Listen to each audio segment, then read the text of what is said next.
Hey guys, it's Amber. This is my first YouTube review video. Today I'll be talking to you about In the Heights, which is playing at the Richard Rodgers Theater in New York City. First off, before I start my video, let me just say one thing. Take the train to New York, or a plane, or a boat, or drive to New York City right now and go see it. Well, maybe not now because it's 11:30 and the show's over, and it might be hard to get into a hotel this time of night. I don't know. I've never stayed over in New York because I live close enough to just go there and leave. So anyway, there is a train that goes somewhere close to you that comes to New York, and it's worth however long of a ride it is because this show is absolutely life-changing and you'll love it so much. I mean, personally, when I first heard the score, I was like, what? Rap and hip-hop in a musical? What? No. Like, I wanted your, like, Broadway ballads, whatever. I was like, what? This is not Broadway. And I really regret thinking that, because now I'm kind of completely opposite, and it's my favorite show now. Funny how things work out, isn't it? So, yeah, it's playing at the Richard Rodgers Theater in New York City, on Broadway. Woo! 8 shows a week. And let me tell you, it's probably one of the best times you'll have at the theater. The first time I went 2 times. First time I saw it, I went March 29th with my friend who I was in town with for a Showbiz Expo that day. And then the second time I went on April 25th, and I went with my friend Sarah, who goes to school on Long Island, so she's always in the city, so we decided to meet up in Lotto. We lost the Lotto, whatever, but we still got great seats in the rear orchestra, row U, seats 1 and 3, but they're perfect. Like, it's fine. The first time I saw it, I sat Lotto. I sat Lotto by myself because my name was the last name called, and they only had 1 ticket left, and so I asked my friend if I could take it, and he was like, whatever, take it. So I took it, and I sat down next to this rather interesting gentleman who kept looking into the orchestra pit during the show. Like, if you look on the stage, if you go to the show, which you should, on the stage they have these grates, which look down into the orchestra pit. And then you have in the center of the stage, you have like a square cut into it where Alex Lacamoire or whoever is conducting just sticks his head out to get cues from the actors. But there's a grate there, and this guy was just like sticking his head over and like poking his fingers into it, and I was like, wow, okay, you're like 90, but whatever, be a child. It was kind of hysterical. The first time, a lot of seats are fantastic. They are $26.50 if you win, and you sit front row, and it's fantastic. The first time I sat all the way on the right orchestra in the last seat on the right, right next to the fire hydrant, and it was great. It got a little disconcerting because at one point Seth Stewart, who plays Graffiti Pete, kind of slid into the grate and was 3 feet from kicking me in the face with his sneakers, which would have been okay because whatever, it's In the Heights and it's worth the physical injury to see it and love it. But I'm glad he didn't kick me in the face because that would have been sad. And then the second time, like I said, I sat row U in the orchestra. No matter where you sit, oh my god, amazing.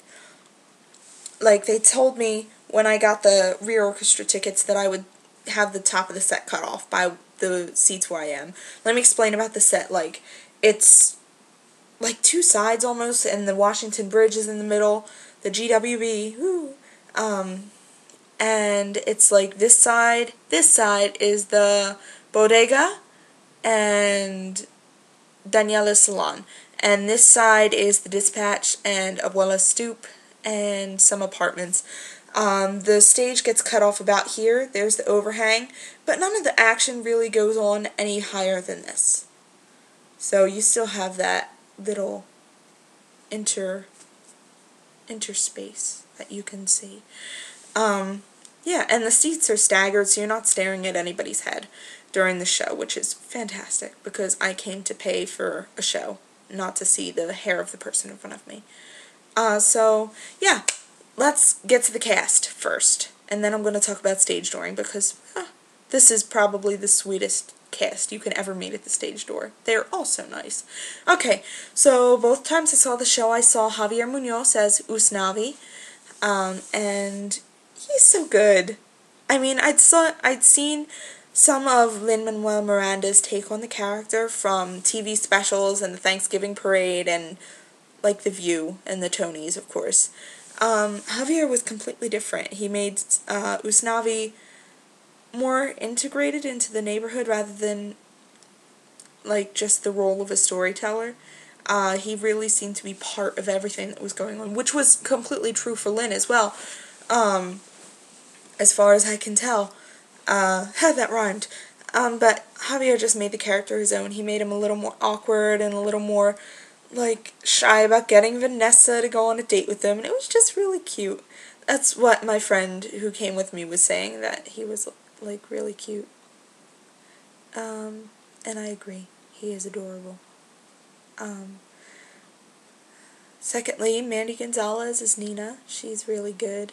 That woman can, like, belt to the ceiling, like, higher than the ceiling. She would break my ceiling. If she, like, tried to belt to my ceiling, she would break it. Seriously, I don't know where her vocal range ends, because it just seems to go on forever and ever and ever and ever, and it never sounds stressed or strained or like she's singing with weird technique or something. It just sounds so effortless, and I love it. And I love her character. Woo!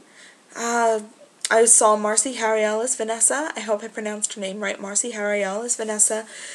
She's really good. She's different from Karen Olivo, which, like, some people, they're like, oh, Karen Olivo, she's the only one that could do the part. Why did they replace her? And she's, like, off being fantastic in West Side Story, which I haven't seen yet, but I recommend you go see, because support her.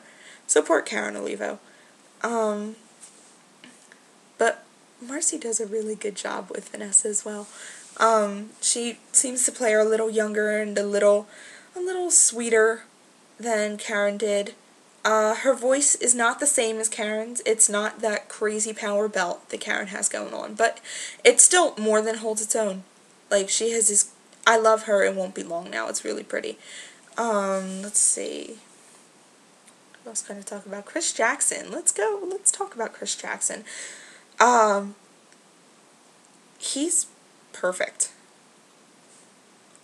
His voice is completely clear and completely smooth, and I love how seamlessly he fits in with the character of Benny. I mean, I heard in an interview with him that he's been with the show probably one of the longest out of the entire cast, and so he's grown with the character's grown with him, and they've kind of melded together in some strange theatrical fashion.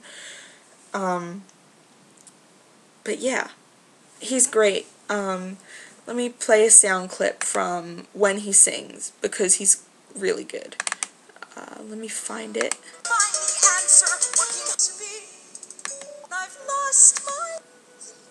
Here you go. Listen to this. I couldn't get my mind off you all day. Now listen to me, that may be how you perceive it. But Nina, please believe that when you find your way again, you're gonna change the world, and then we're all gonna brag and say to you,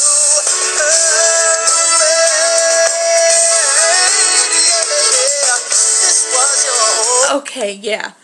That just establishes how great he is. I mean, I would love to hear him release an album of his songs, because he's so good.